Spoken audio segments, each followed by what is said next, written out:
కూడా తెలుసు. సో ఎప్పుడూ కూడా మీకోసం పనిచేసే వాళ్ళు, మీ మంచి కోసం అహర్నిశలో ఆలోచించే వాళ్ళు, మీకు ఇబ్బంది లేకుండా ప్రతిదీ మీ గడప దగ్గరికి తెచ్చివ్వాలనుకునే నాయకుల్ని మీరు గెలిపించుకుంటే మీ ప్రాంతంలోనే కాదు రాష్ట్రం అంతా కూడా ప్రతి పండుగ కూడా చాలా సంతోషంగా ఉంటుంది, సందడిగా ఉంటుంది.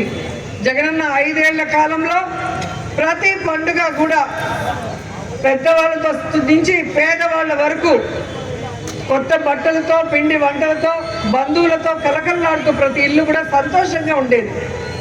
కానీ ఈరోజు ఎటువంటి వెల్ఫేర్ స్కీమ్ లేకుండా, సంక్షేమ పథకాలు ఎవరికి అందక ఏ విధంగా పండుగలు జరుపుకోవాలో తెలియని పరిస్థితి చూశారు కదా మీరే.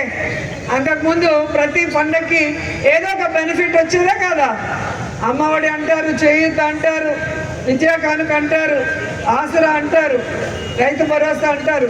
సో ఏదో ఒక రకంగా ఒక సంక్షేమ పథకం మీ ఇంటికి వస్తుంది కాబట్టి మీరు సంక్షేమంతో పాటు సంతోషంగా కూడా ఉండటానికి అవకాశం ఉండేది.